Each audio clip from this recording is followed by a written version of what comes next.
সবাইকে স্বাগতম। তো দেখতে পাচ্ছেন এটি একটি ওয়ার্ডপ্রেস ওয়েবসাইট এবং এখানে একটি ব্লগ পোস্ট লিখে ফেলা হয়েছে এবং পোস্টটি 85 স্কোর করে আপনার এই পোস্ট পাবলিশ করা হয়ে গেছে। সমস্ত প্রকার ট্যাগ, ইসো টাইটেল, ইমেজ। তো আমরা পোস্টটি এখন গুগল ইন্ডেক্স করার জন্য রিকোয়েস্ট করব। এখন কিভাবে গুগল ইন্ডেক্স করা যায় সেটা আপনাদের 2 মিনিটে দেখানো হবে।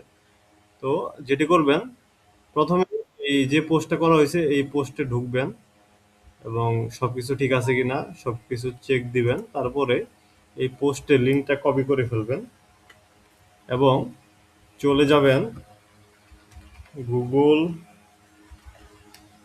সার্চ কনসোলে। গুগল সার্চ কনসোলে সার্চ দেবেন এবং ওয়েবসাইটে ঢুকে পড়বেন এবং আপনার এই প্রত্যেক ওয়েবসাইট বা করার জন্য ডোমেইন ভেরিফিকেশন করতে হয়। সেগুলো আশা করি আপনারা আহ, করে রাখছেন। তো যদি কারো না করা থাকে অবশ্যই কমেন্ট করবেন। ওটা কিভাবে করতে হবে সেটা আসলে দিয়ে দেওয়া হবে।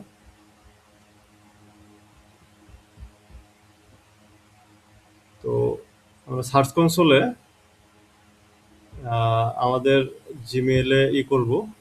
হ্যাঁ, এবং এখানে দেখতে পারবেন প্রপার্টি। তো আমাদের এই ওয়েবসাইটের এখানে অ্যাড করা আছে, এই ওয়েবসাইট ভেরিফাই করা আছে।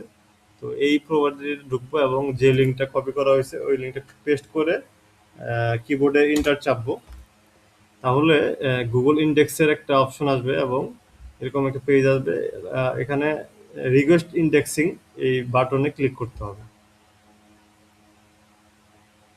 হ্যাঁ, তো এই ক্লিক করা হলে এটি ইন্ডেক্সের জন্য গুগলে হবে। মোটামুটি 1 থেকে 2 মিনিট সময় লাগবে এটা ইন্ডেক্স হওয়ার জন্য।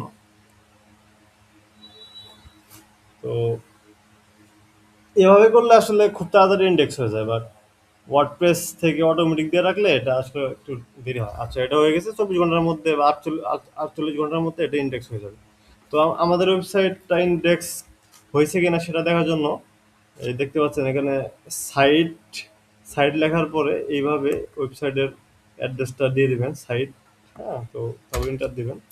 তো কোন কোন পেজ এখানে ইন্ডেক্স হয়ে গেছে সেগুলো সবগুলো চলে আসছে। হ্যাঁ, দেখতে পাচ্ছেন। তো এই ওয়েবসাইটে যতগুলো পেজ ইন্ডেক্স হয়েছে সবগুলো এখানে চলে আসছে। হ্যাঁ, তো সবগুলো এই ওয়েবসাইটের সাথে লিঙ্ক হয়ে গেছে। এই যে এটা আমাদের ওয়েবসাইটে পোস্ট করা হয়েছিল, তো এগুলো সব ইন্ডেক্স হয়ে গেছে। তো এভাবে খুব সহজে আপনারা চাইলে ইন্ডেক্স করতে পারবেন। আর যত ইমেজগুলো রয়েছে সেগুলো আমাদের ওয়েবসাইটের। হ্যাঁ, যদিও কিছু কাজ এখনো করা বাকি আছে, সেগুলো আমরা আস্তে আস্তে করব। আর অবশ্যই আপনাদের আপডেট জানানো হবে। সবাই ভালো থাকবেন, ধন্যবাদ।